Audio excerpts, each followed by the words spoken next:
Ya el Señor a través de todo este tiempo ha estado haciendo mucho hincapié en que necesitamos enfocarnos en la identidad que Él quiere que tengamos, que es la identidad de hijos de Dios, ¿sí? Entonces este capítulo inicia con, lo entiendo como un tipo de advertencia. Cuidado, ahora que sabes que eres hijo, cuidado con regresar al punto de donde Dios te sacó, ¿sí? Que es precisamente ese estado de huérfanos y de esclavos. Y es interesante porque el capítulo inicia con eso precisamente, de que el autor refiere y dice, tenemos un enemigo que siempre quiere volvernos a convertir en esclavos. Ese es el objetivo primordial de Satanás. Obviamente, más allá de llevar personas al engaño de no querer creer en Dios ni aceptar su adopción, también está este objetivo de que aquellos que ya han sido comunicados, que el mensaje que Dios tenía para ellos ya fue comunicado, de que son hijos, de que no tienen por qué temer cuando Dios está con ellos, de que lo que más tenemos que buscar es la intimidad para cada vez apropiarnos más de la personalidad de Él y ser más hijos a su imagen y semejanza como fue el plan original. El objetivo de Satanás es distraernos para poco a poco volvernos a alejar de esa posición de hijos y llevarnos nuevamente a la esclavitud. ¿A la esclavitud de qué? A la esclavitud del pecado, a la esclavitud de la orfandad. Entonces, el autor nos dice, tengan cuidado porque ese enemigo está constantemente buscar que ustedes regresen al lodo, regresen al barro. Entonces, va a tratar de convencernos de que Dios en realidad no es nuestro Padre, obviamente, y tratará de convencernos de tomar actitudes que en realidad son actitudes de siervos y no de hijos. Ahora, en cuanto a siervo, ustedes, los que leyeron el capítulo, saben que aquí se menciona un aspecto muy interesante. El autor dice, el siervo es aquel que precisamente tiene un jefe.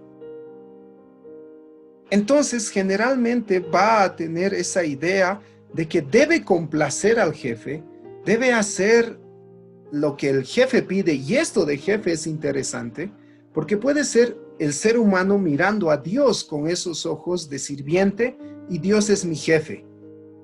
O inclusive puede bajar más el estándar y pensar que tu jefe en realidad es tu líder, es tu pastor, es el líder que está guiando tu grupo de estudio, pensar que tú debes agradar a las personas de esa forma, ¿sí?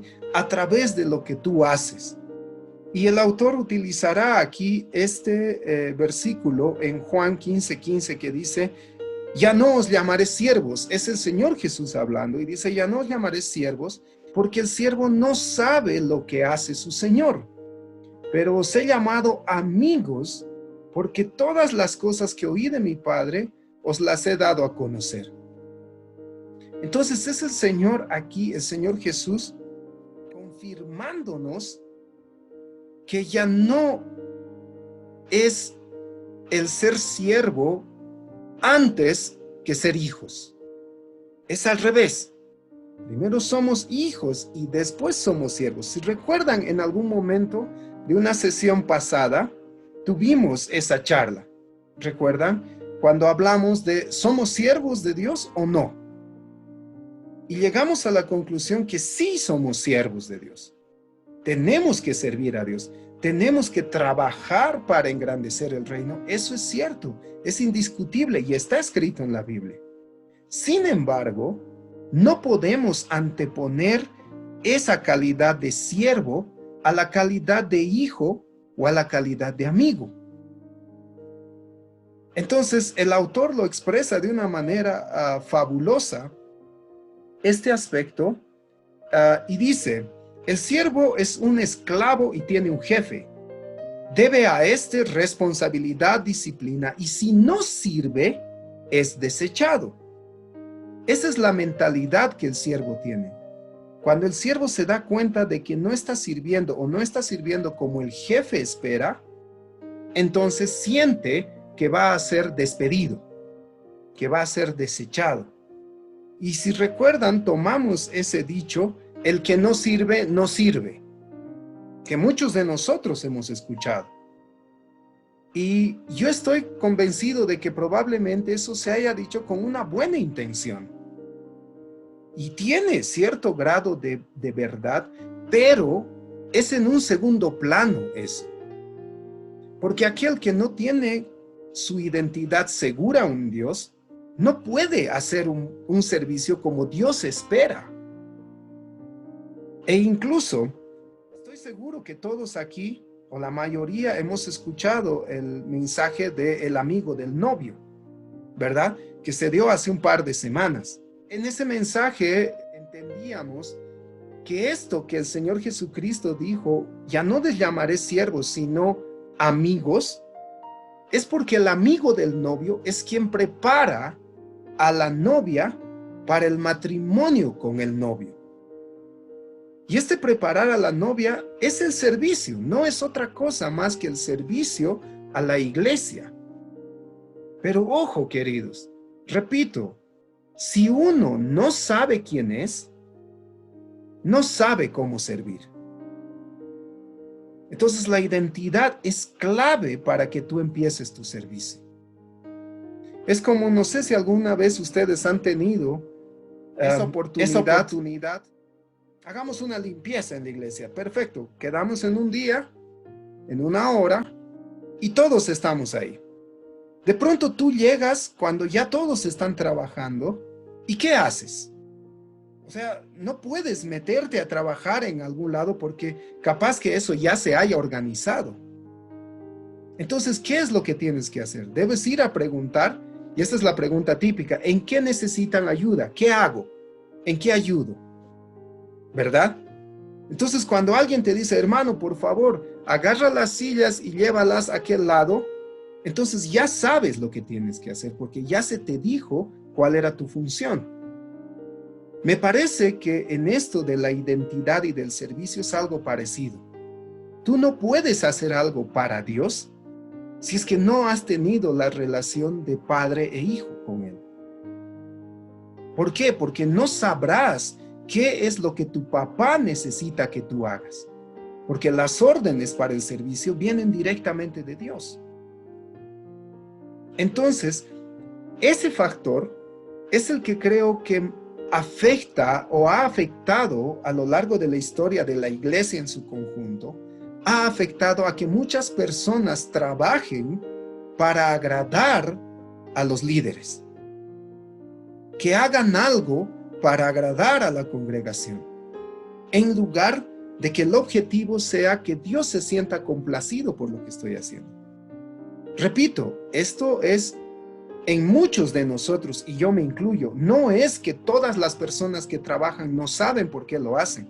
Estoy seguro que hay hijos que ya saben que son hijos y trabajan para agradar al Padre, pero en algún momento creo que muchos de nosotros hemos cometido ese error de meternos a la obra, meternos a trabajar sin que nuestra identidad esté segura.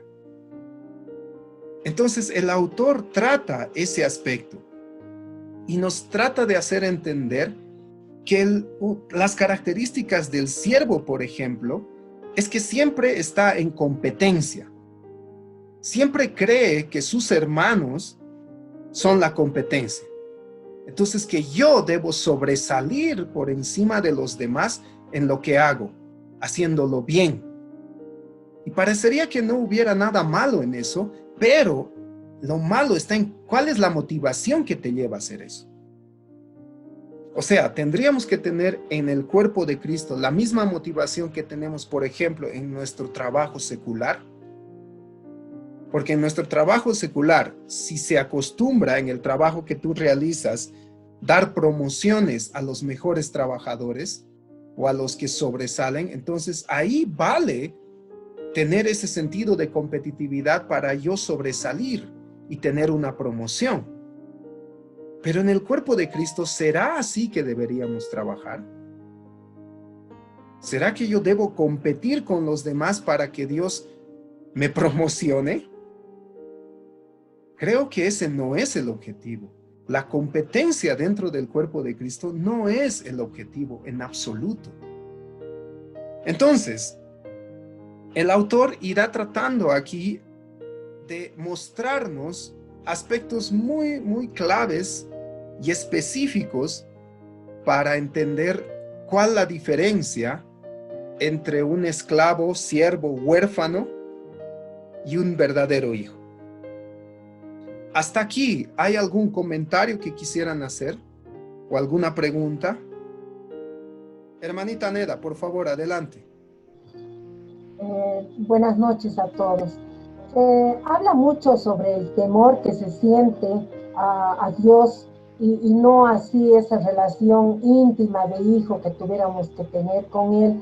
¿Puedes explicar un poco sobre este tema? Perfecto, hermana. Claro que sí. Y si yo en algún momento me estoy saltando algo, queridos, los demás que tengan la respuesta también, es necesario que comentemos. En una anterior sesión, hermana, tocamos este aspecto del temor y el miedo. ¿Sí? De hecho, habíamos dicho que ambas palabras que se utilizan mucho como a veces opuestos, y la misma Biblia en algún momento los utiliza como opuestos, tienen una raíz en común. Y esa raíz tiene el significado de temor, terror, espanto, reverencia y respeto.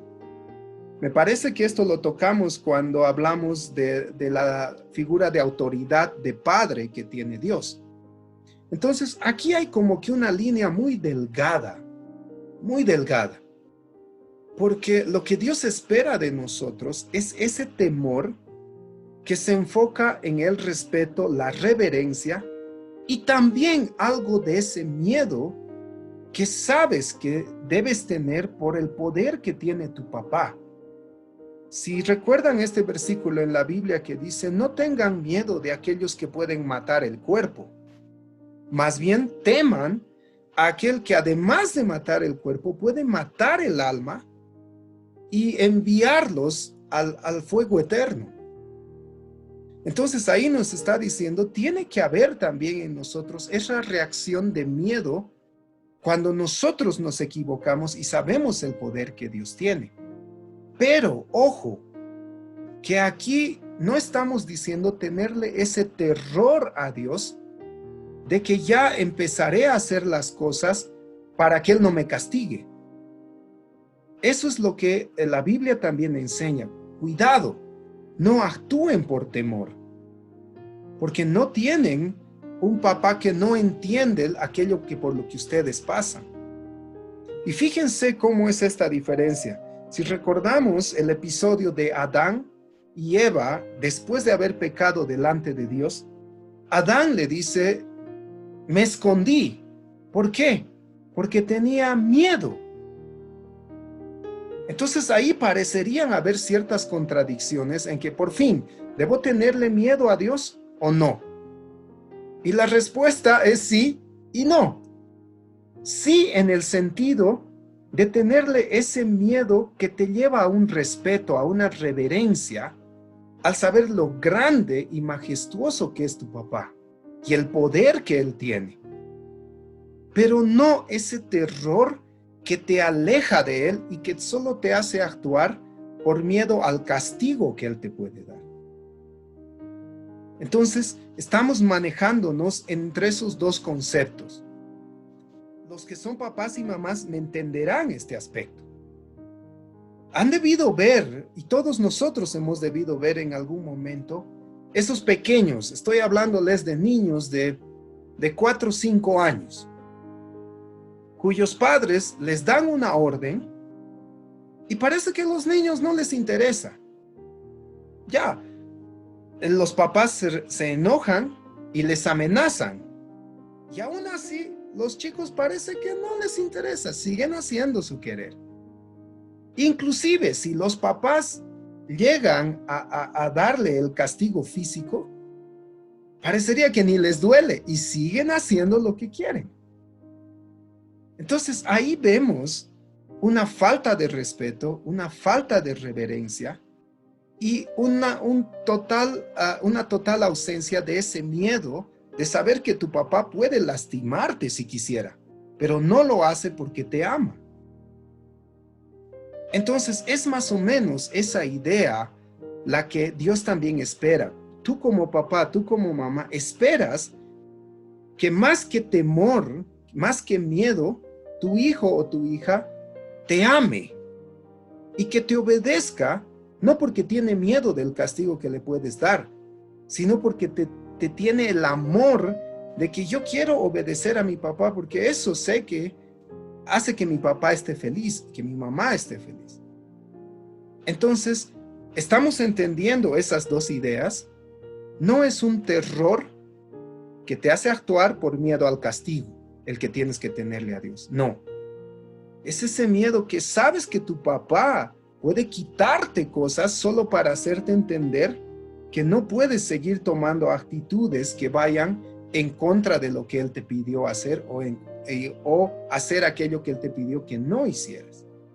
Entonces tendríamos que movernos, hermana Neda, entendiendo, discerniendo estos dos aspectos del temor. ¿Sí? No sé si eso ayuda a clarificar, hermana, un poco la duda que tienes. Bueno, también he leído en el capítulo de ahora que habla sobre el temor y que las personas son huérfanos, más aquellos que tienen más miedo a las cosas, al temor de su alrededor, y que son gente que quiere hacer y no son en realidad.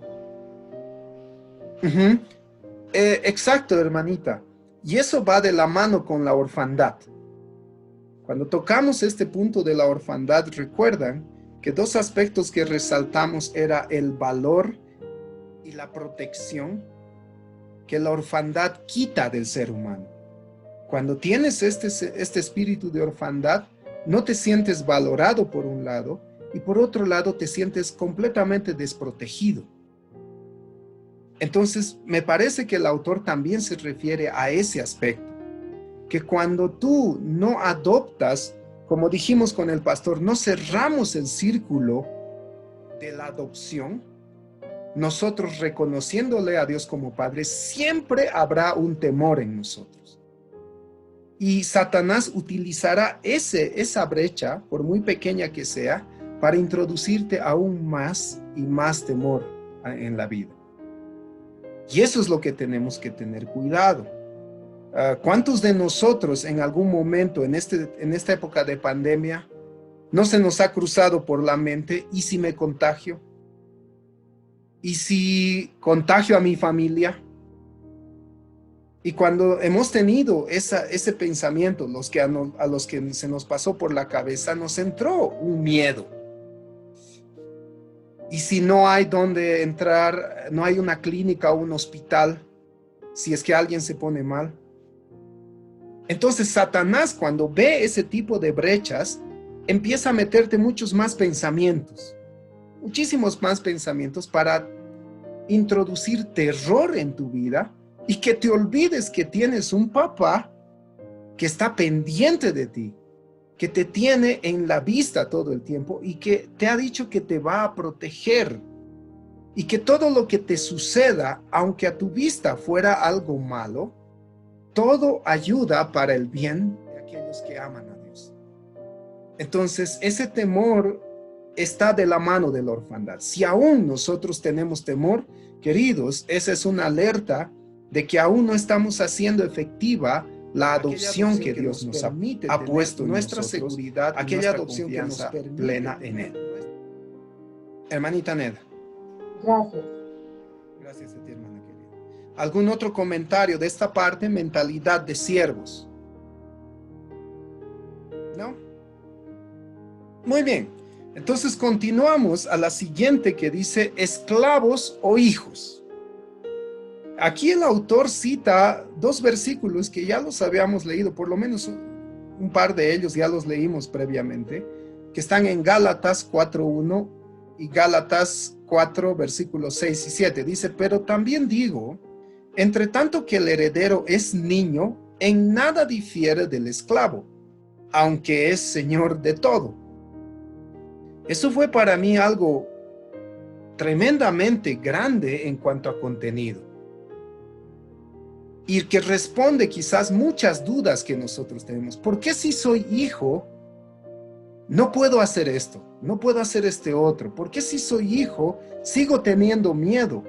¿Por qué si soy hijo, sigo sintiéndome mal cuando nadie reconoce el trabajo que realizo? Y probablemente esta sea la respuesta. Porque hay inmadurez en nuestra vida. No es que no fuiste adoptado, no es que no eres hijo, sino que no has madurado como tenías que haberlo hecho. ¿Sí?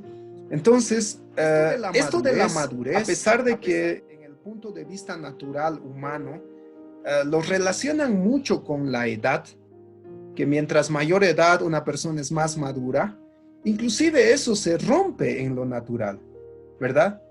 Porque por ahí conocemos niños, adolescentes, con una madurez tremenda. Alguien con quien tú puedes hablar de temas que no podrías imaginar conversar con personas de esa edad. Tenemos el otro espectro de varones, hombres, pasados los 50 años, que a veces actúan como adolescentes. Entonces, la madurez parecería no estar condicionada necesariamente a la edad cronológica. Y si llevamos esto al ámbito espiritual, encontramos lo mismo.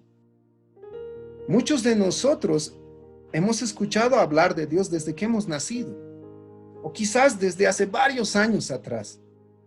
Pero lo que estamos aprendiendo, por ejemplo, en este estudio, está revelando aspectos que nunca se nos habían revelado antes.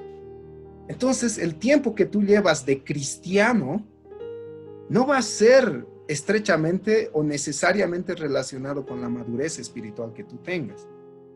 Y en este aspecto quiero leerles un poco una perspectiva natural. Entré a internet nada más poniendo inmadurez. ¿Cómo se entendería inmadurez? Y encontré en una página de internet esta definición. Dice, muchas son las características que vienen a indicar que una persona tiene inmadurez. No obstante, entre las más significativas se encuentran las siguientes. Escuchen bien, y mientras escuchan, yo les ruego que vayan conectando esto que escucharán con el ámbito espiritual. El ámbito espiritual. La primera característica de una persona inmadura, dice, no se conoce bien a sí mismo.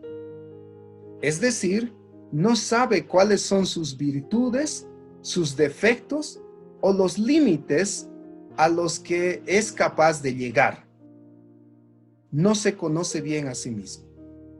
Siguiente característica dice, no es capaz de captar correctamente la vida o su entorno.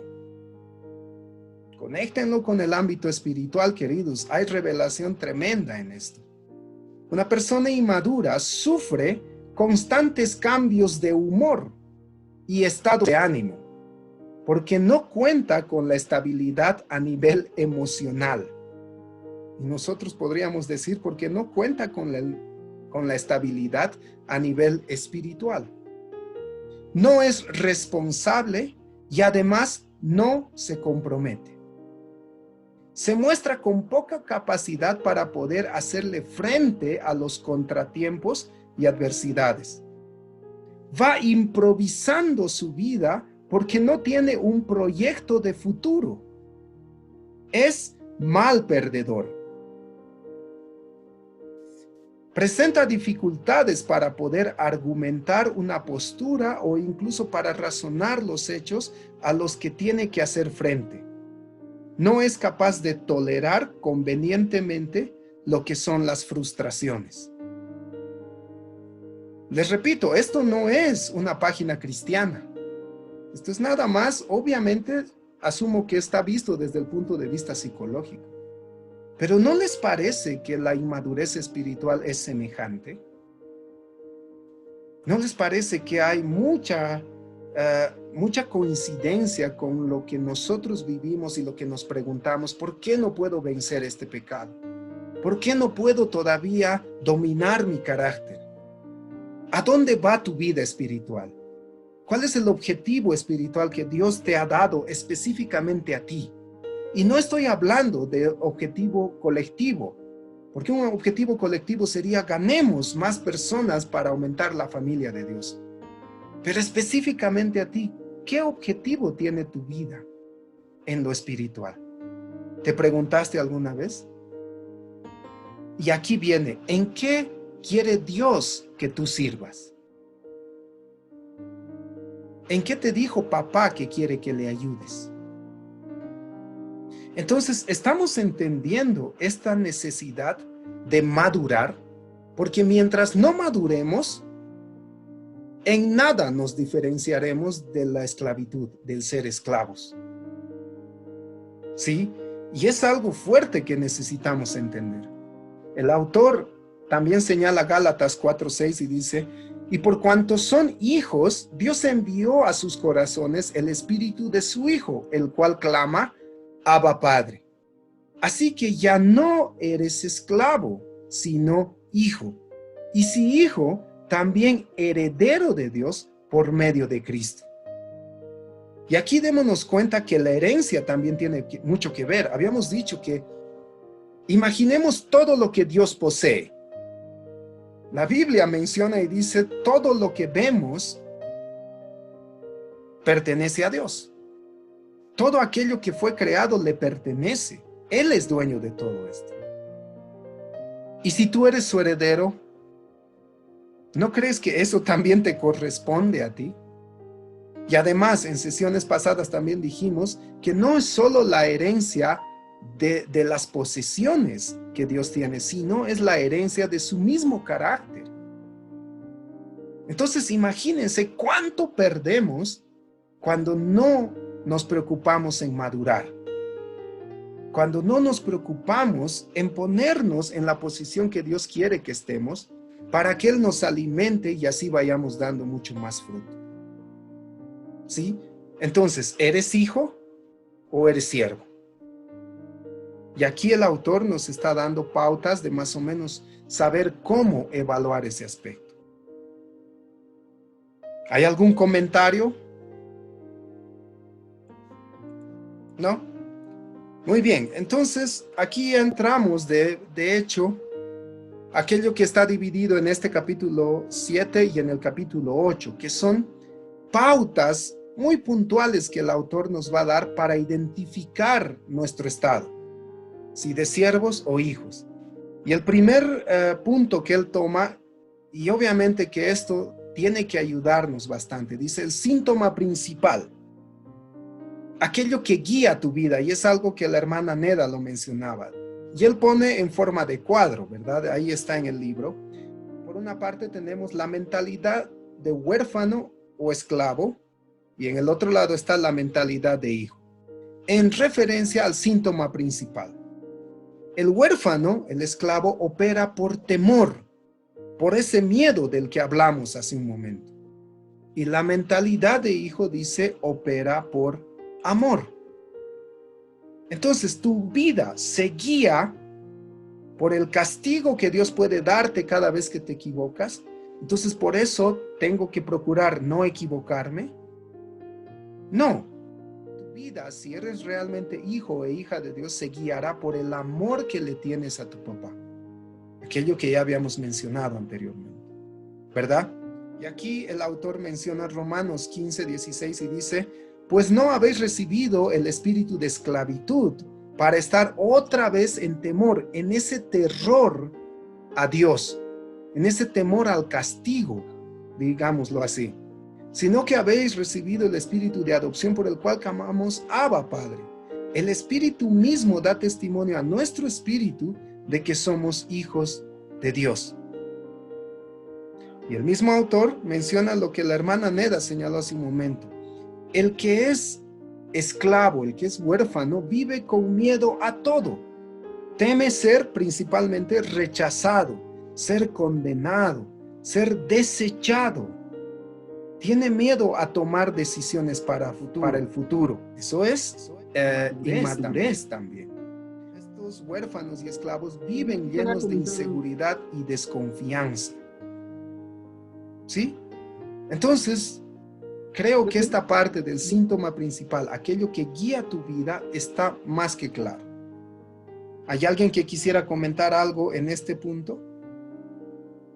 Sí, quería comentar. Presbítero, adelante. O sea, yo creo que todos, absolutamente todos los seres humanos, tenemos una inseguridad, tenemos una necesidad de protección, de seguridad en la vida. Y eso se manifiesta muchas veces cuando nos empieza a entrar en ansiedad en referencia, por ejemplo, a nuestras necesidades, a perder el trabajo, a no tener trabajo, a enfermarnos, a que nos falte el dinero, a perder un amigo.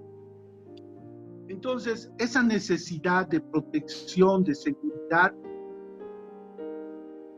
en el fondo, es algo que nos lleva siempre a Dios.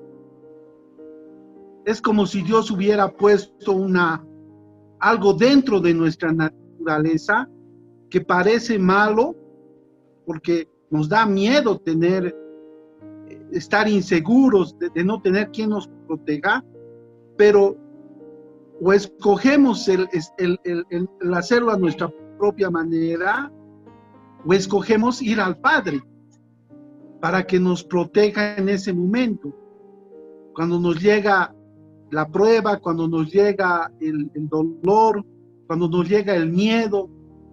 Entonces, creo que eso nos diferencia.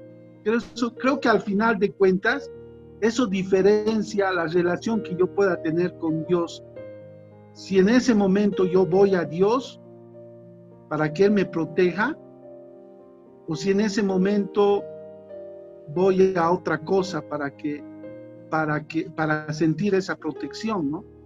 Y ahí sí sabemos si somos huérfanos o solamente nos dejamos guiar por el temor, ¿no?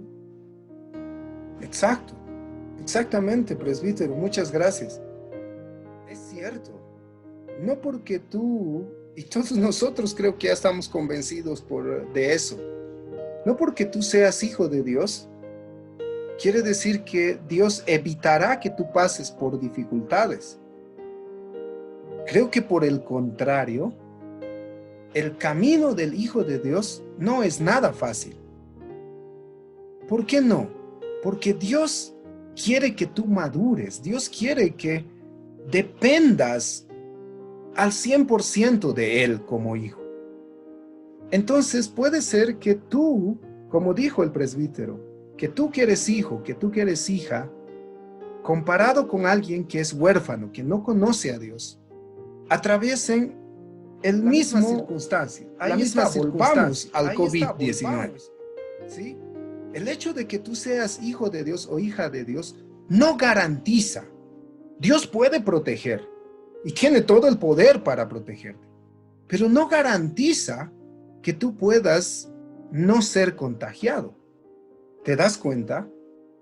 Si tú eres una persona imprudente, siendo hijo, siendo hija de Dios, eres una persona imprudente y bueno, no tomo los recaudos necesarios, no me lavo las manos, no me protejo los ojos, no me pongo barbijo y voy a la cancha.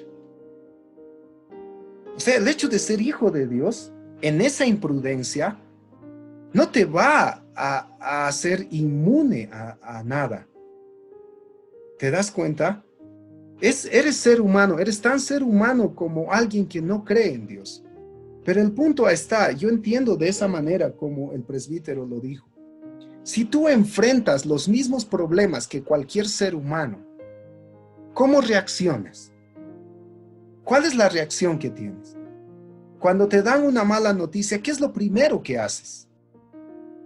Buscas quién ¿qué pariente, qué amigo puede ayudarte a resolver el problema? ¿O primero corres a Dios a contarle a Él el problema? Es la reacción que tú tienes. Y eso determina qué tan hijo o hija de Dios eres. Y recuerden lo que habíamos aprendido también en el libro. Solo claman aquellos que saben que son escuchados por el Padre. Entonces, en tus situaciones difíciles, ¿a quién clamas? ¿A quién pides ayuda? ¿A las personas que están más próximos a ti o a tu Padre? ¿Sí? ¿Algún otro comentario? ¿No? Muy bien. Sin embargo, aquí viene la esperanza. Si todavía nosotros vemos que hay en nosotros ese ataque del espíritu de orfandad, el ataque de Satanás que quiere volvernos a la posición de esclavos, el autor nos da aquí un aliento muy grande. Dice, aquel que ha sido restaurado en la mentalidad de hijo, opera desde el amor. Confía y desata fe en toda circunstancia. Confía en Dios y desata la fe en Dios en cualquier circunstancia. El hijo sabe que nada puede sacarlo de la casa del Padre. El amor inagotable del Padre fluye y fluye como un río impetuoso. No importa lo que suceda, en cualquier circunstancia podrá contar con la ayuda de su Padre. Está convencido de que tiene esa ayuda. Nunca estará solo. Su futuro está en manos de alguien superior. Mientras no suelte su mano, el destino de gloria estará asegurado. Aunque sus padres naturales lo abandonen, Dios lo tomará. El que vive como hijo vive confiado, se siente amado y no tiene temores. El que ha sido perfeccionado en el amor no teme. Me parece que fue hoy o ayer que un amigo de mi hermana que es cristiano y es doctor, le cuenta a mi hermana que ha sido infectado con el COVID-19 y que toda su familia dio positivo. Y ese momento saltó la duda, pero ¿cómo? Si es hijo de Dios, si quizás igual que todos nosotros está constantemente orando para que Dios proteja su vida y Dios proteja su familia, ¿por qué sucede algo así? Y queridos, esa búsqueda de la respuesta del Padre nos hizo entender que Dios tiene un objetivo con esto. Y muchas veces el atravesar por esas circunstancias nos ayudan a entender que Dios quiere madurez en nosotros. ¿A quién le vas a tener más miedo? ¿A alejarte de Dios o al virus? ¿A cuál le vas a tener más miedo? Nuestro terror debería ser soltar la mano del papá. Puede pasarme cualquier cosa, pero yo no quiero soltar la mano de mi papá. Ese debería ser nuestro mayor temor, alejarnos de la presencia de Dios.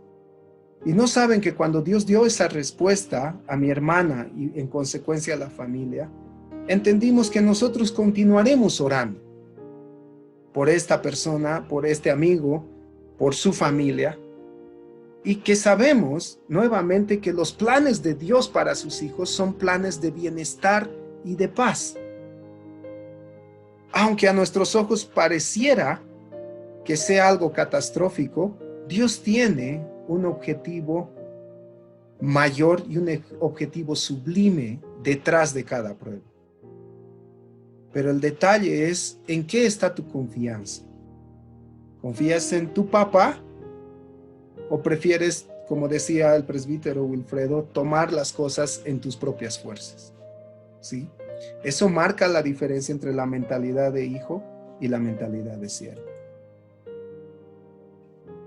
Pasamos al punto 2, que es hablar de identidad. Dice, la identidad del huérfano, del esclavo, está basada en hacer, mientras que la identidad del hijo está basada en ser. Y esto es un refuerzo nada más a lo que hemos venido hablando. ¿Sí? Tu valor, el valor que tú tienes no está en lo que haces. El valor que tú tienes está en quién eres. Y si tú eres hijo de Dios, si tú eres hija de Dios y vives como hijo y como hija de Dios, entonces, querido, tienes que sentirte, como decía la hermana Norma, que los ojos de tu papá se llenan de amor cada vez que te ve. Y eso te da la seguridad para que tú no requieras la aprobación de ninguna otra persona. No necesitas la aprobación de nadie más cuando tu papá es el que aprueba tu vida. ¿Sí? Entonces, eso de tratar de hacer las cosas para agradar a los seres humanos ya será algo del pasado, algo que ya no tendrá relevancia.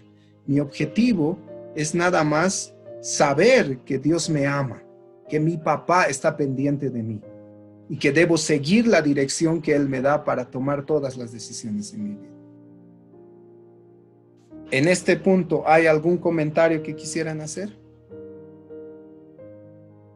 ¿No? Me parece que el libro en estos aspectos es más que claro, ¿verdad?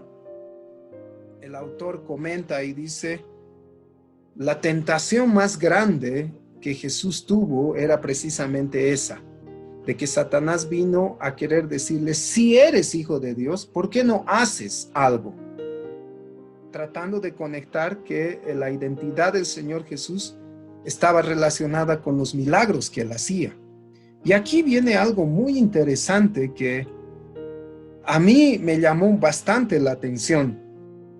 Y es especialmente para aquellos que en algún momento hemos servido desde un púlpito. Aquellos que en algún momento hemos predicado o, como en mi caso, hemos estado dirigiendo la alabanza. Y quiero leer algo que describió lo que en mí fue en algún momento algo muy serio. El autor dice, el problema de los que operan como esclavos es que el día que la predicación no pareció ser tan ungida, la persona por la que oraron no se sanó, o la adoración no fluyó como querían, entonces se deprimen y sienten que Dios ya no los ama. Y esto es algo que me pasó no una ni dos, sino varias veces, familia. Es casi algo muy común que todos los amigos en la iglesia que yo he tenido, que han predicado en algún momento, y yo tuve la dicha de después de la predicación irme con ellos, porque en esos viajes hablábamos de cosas maravillosas. Entonces, con varias de estas personas que en algún momento predicaron, solíamos charlar de lo que predicábamos y de cómo nos sentíamos después de la predicación. Y era casi general ese sabor a poco que quedaba de decir, es que yo me preparé tanto, me preparé tan bien, puse varios ejemplos que quería dar en la prédica, pero al final ni los di. Y parece que ni siquiera hablé lo que quería hablar. Y llega esa frustración de no lo hice como hubiera querido hacerlo. Y es, como les digo, es casi como cortado con tijera. Y esto les cuento porque estoy seguro, familia, que una vez que salgamos de este tiempo de cuarentena, después de esta preparación y esta afirmación que Dios nos está dando como hijos, todos ustedes estarán sirviendo en algún ministerio. Y en algún momento a ustedes les tocará pasar por esa experiencia de predicar el evangelio en público. Porque es lo que el Señor Jesús hizo. Y adelanto para que no se repita esta misma historia. De que cuando ustedes prediquen algo, familia, no sientan de que lo hicieron mal, de que no se prepararon muy bien, si es que realmente lo hicieron.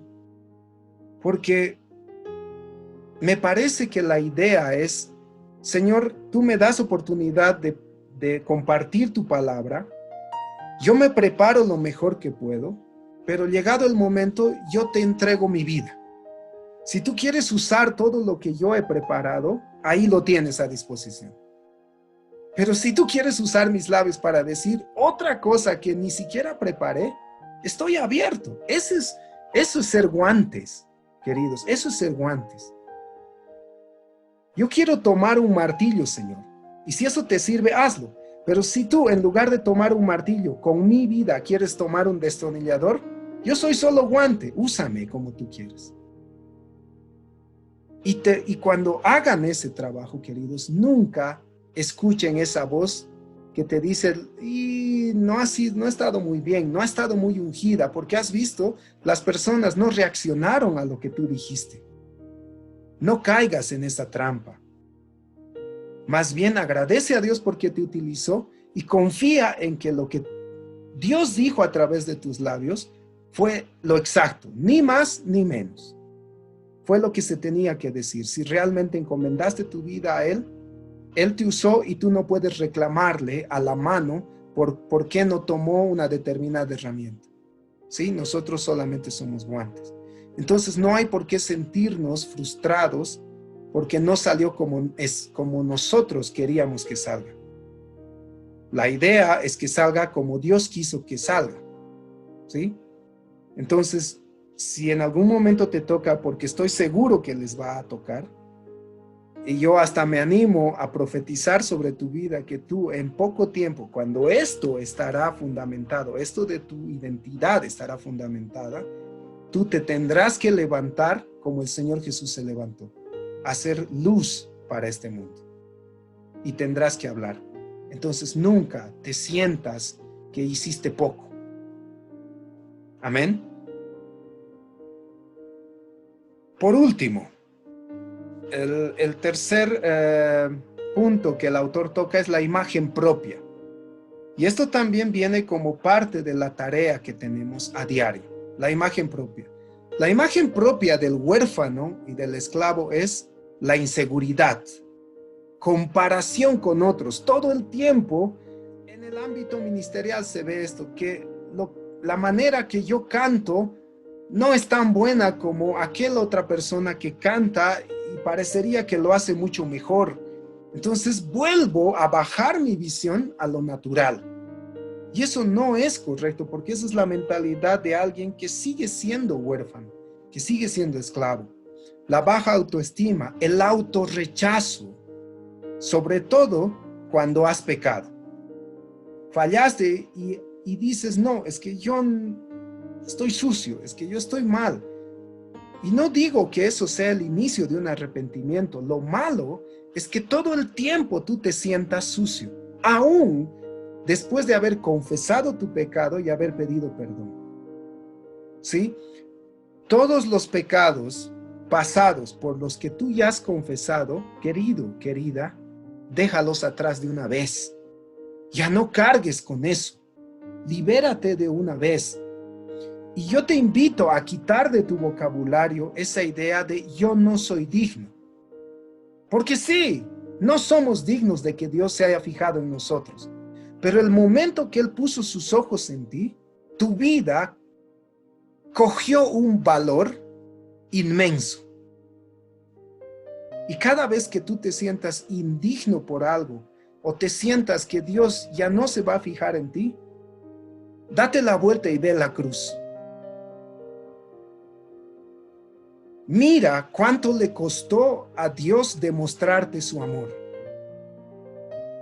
Convéncete de nuevo que el costo de tu vida fue el costo de la vida del Señor Jesús. Y recuerda entonces que ahora es Dios quien te dignifica. Es Dios quien te hace acepto en su presencia. Es Él quien te abre la puerta para que entres a su mismo trono. Entonces quita de tu mente que eres menos, que cada vez que pecas eres lo peor de este mundo. Cada vez que caigas, querido, querida, confiesa tu pecado. Aléjate de ese pecado y levántate. No esperes que Dios te apapache, porque Él no lo va a hacer. ¿Recuerdas el pasaje de Elías? Después de haber sido utilizado con poder, le entra esa depresión y se va a una cueva. Tal vez al igual que nosotros, él esperaba que Dios venga y le apapache y le diga palabras bonitas y le abrace y le diga, papito, levántate, ¿por qué estás así? ¿Por qué estás deprimido? Y Dios hasta parece duro en ese momento. Y le dice, ¿qué haces aquí? Levántate, come, que todavía queda mucho camino por recorrer. Entonces, querido, nunca más vuelvas a tener una baja autoestima. Esta es una exhortación. ¿Quieres ser realmente hijo o hija? Olvídate de la baja autoestima. Olvídate de que eres indigno. Toma posesión de la identidad que Dios te está dando. Eres hijo y eres hija de Dios. Y el príncipe y la princesa nunca deben bajar el lugar donde su papá les ha puesto. ¿Sí? Así que tenemos que entender la mentalidad del esclavo, del huérfano, en cuanto a su imagen propia, siempre será esa: baja autoestima, autorrechazo, sentimiento de condenación continua por los errores cometidos y por los que ya pediste perdón. Olvídate de eso. Mientras que la mentalidad de la imagen propia del hijo dice: seguro en el amor del Padre, lleno de valoración y afirmación por su relación con Dios. Se siente único y amado. Y es algo que ustedes lo compartían. Gracias a estas revelaciones, Dios me está mostrando que soy valioso, que soy valioso. Eso no cambiará. Obviamente, nuestro objetivo es quitarnos, despojarnos del pecado, quitar el pecado de nuestras vidas constantemente, limpiarnos y purificarnos constantemente.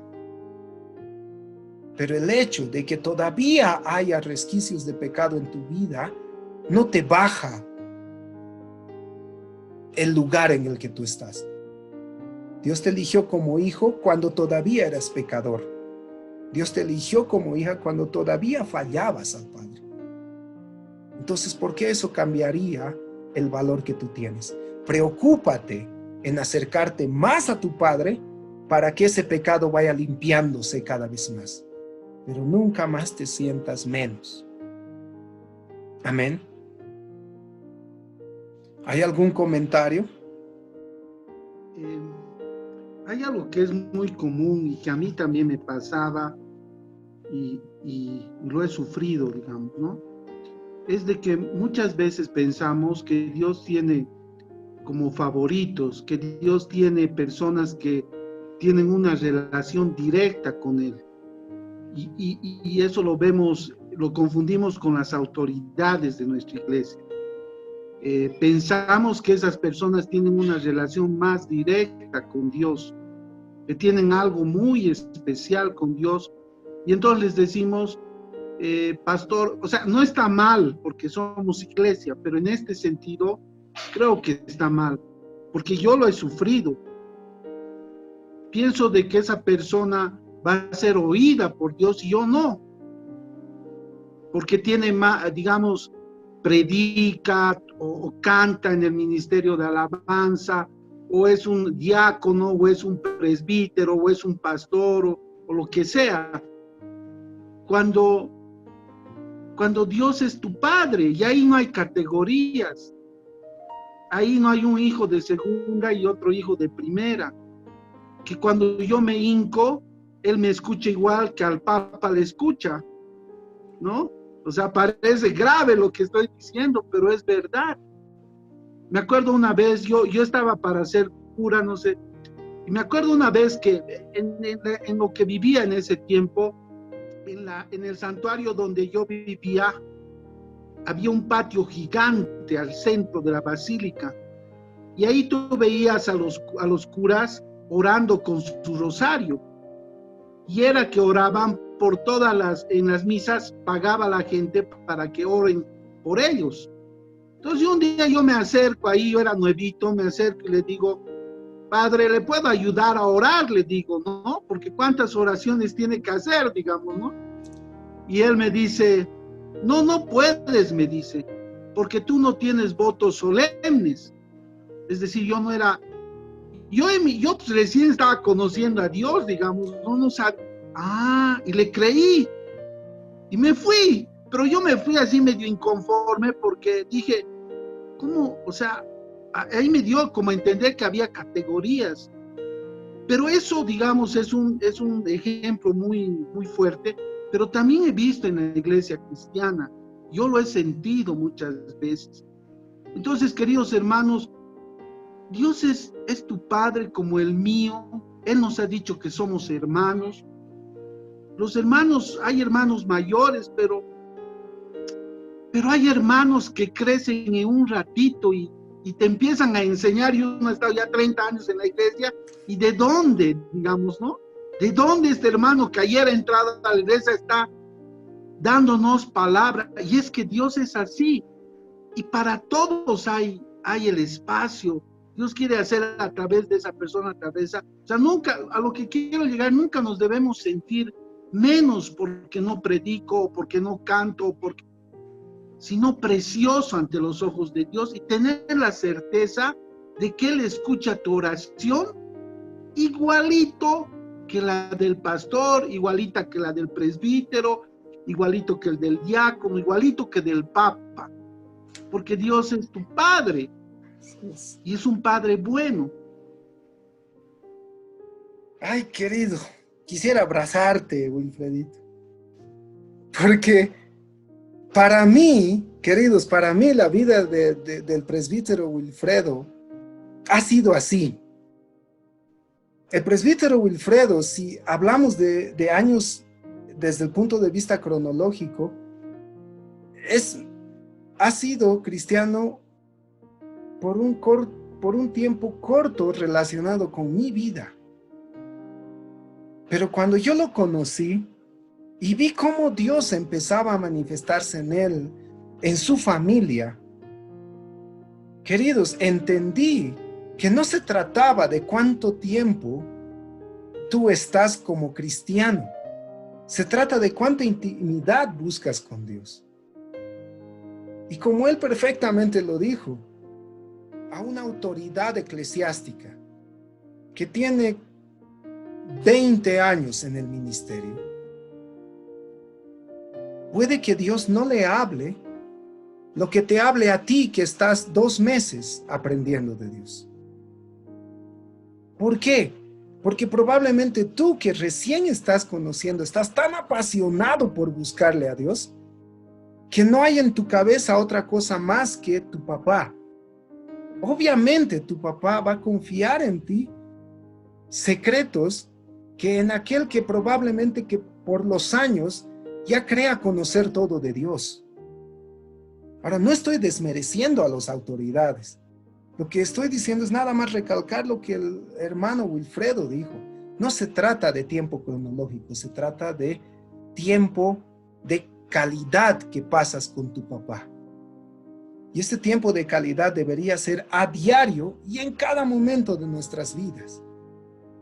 Y verás cómo vas creciendo.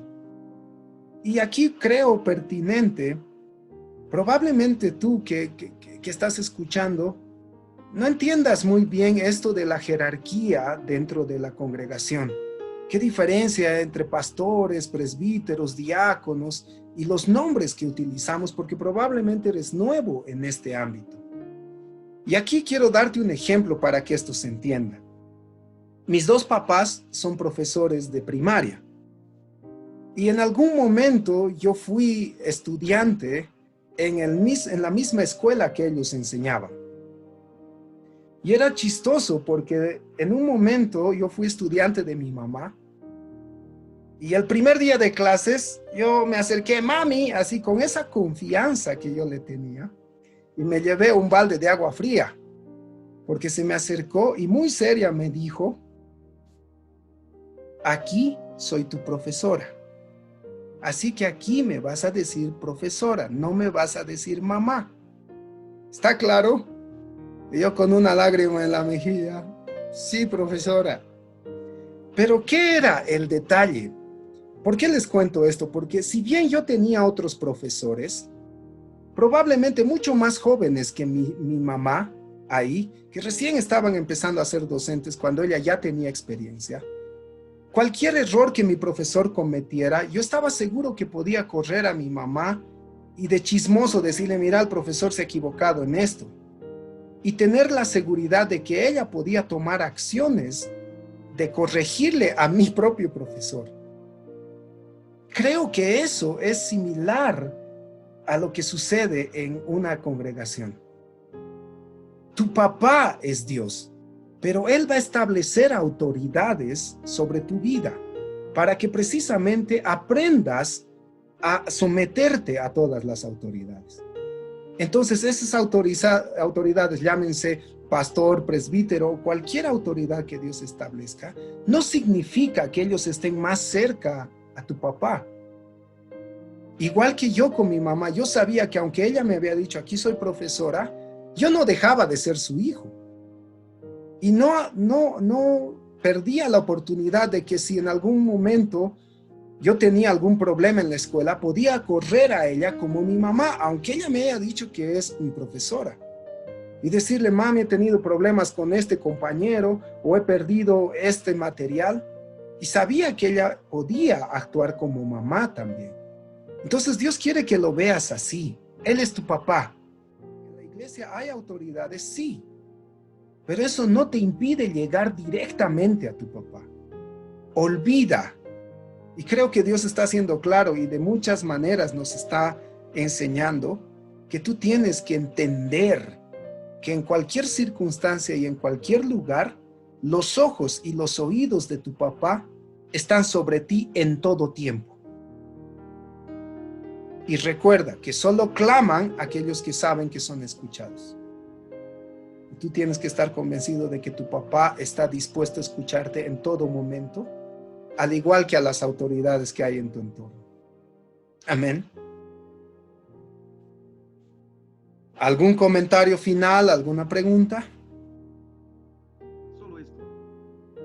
Solo esto. Nunca se olviden, nunca debemos olvidarnos que Dios mira nuestro corazón. Eso es lo más importante. Dios mira nuestro corazón. Y cuando mira tu corazón, Él sabe qué tienes, qué necesitas. Él mira nuestro corazón. Eso es todo. Eso es todo. Él mira lo que estás sintiendo, lo que estás pensando, lo que necesitas, lo que no le has dicho tampoco. Entonces eso te da una certeza. No mires tu corazón, de identidad. Dile al Señor, mírame. Amén, amén. Gracias, mi querido hermano. Entonces, queridos, corre por nuestra cuenta afirmar nuestras identidades. Sí, yo creo que Dios está siendo clarísimo con el mensaje, pero Él no va a tomar las decisiones por ti. Como todo buen papá que quiere que sus hijos aprendan por sí solos, Él te está dando la instrucción. Y eres tú quien decide o seguir viviendo como esclavo y huérfano, o realmente tomar tu identidad como hijo y ponerla en práctica. Amén. Entonces, hemos dejado a la mitad. Este aprendizaje lo completaremos en el capítulo 8. Así que yo te animo a leerlo para la siguiente sesión. Y crezcamos, queridos, que esto no se quede solo en teoría. Necesitamos apoderarnos de esto a diario. Sí, en cada momento. Así que si no hay ningún otro comentario, quiero pedirles que cerremos los ojos, por favor. Inclinemos la cabeza y le agradezcamos al papá. Papá, gracias realmente por las explicaciones que tú das a nuestros corazones. Gracias porque me enseñas, Señor, con ejemplos sencillos, con palabras sencillas, el camino que quieres que yo siga como hijo tuyo. Yo te agradezco, Señor, porque me das la oportunidad de cada vez madurar más y crecer más. Ayúdame, Señor, a tomar las decisiones correctas. Como decía el salmista, muéstrame el camino por el que debo seguir, para que mis acciones, todo lo que yo haga, Señor, el servicio que realice, sea por amor a ti, porque quiero sacarle sonrisas a mi papá, con todas las actitudes que tengo, con todas las palabras que salen de mi boca, con todos los pensamientos que pasan, Señor, por mi cabeza, por cada sentimiento que alberga mi corazón, que con todo mi ser, Señor, tú te sientas cada vez más complacido. Te agradezco una vez más por haberme prestado, Señor, la atención de mis hermanos aquí presentes. Bendice sus vidas, Señor, bendice sus familias, protégelos, guárdalos, Señor, bajo tus alas. Primeramente, Señor, cuídalos y protégelos de todo ataque de Satanás. Y también protégenos, Señor, en el ámbito natural. Señor, que la enfermedad no llegue a nuestras familias. Pero, Padre Santo, si por alguna razón tú lo permitieras, queremos estar afirmados en que tu amor no depende de las circunstancias por las que atravesamos. Que tu amor, Señor, está presente en todo tiempo y que aún en las circunstancias difíciles, tú tienes un propósito bueno, perfecto y agradable para nuestras vidas. Una vez más, gracias, Señor, por este tiempo. Bendice estas enseñanzas en nuestras vidas, en nuestros corazones, para que lleven fruto. Gracias, Señor, en el precioso nombre de nuestro Salvador Jesucristo, yo te agradezco y te pido todo esto. Amén. Amén, amén. Muchas gracias a la familia Guzmán, hermana Norma, hermana Neda y su esposo, Wilfredito, hermana Patti, hermana Paola, Sandra, hermana Isabel, hermana Lucía, hermana Melfi. Aquí tengo a la hermana Elizabeth, la familia Gómez de nuestro hermano Alvarito, hermana Teresa Guzmán y a nuestra hermana Inés. Muchas gracias por su tiempo, por invertir sus recursos en este tiempo de estudio. Y una vez más, que Dios los bendiga. ¿Sí? Así que nos vemos, queridos, el próximo viernes. Que estén bien. Me despido. Gracias. Saludos a todos. Bendiciones. Señor lo bendiga. Y abríguense bien porque está haciendo frío. Saludos a todos. Chao. Chao, queridos. Chao.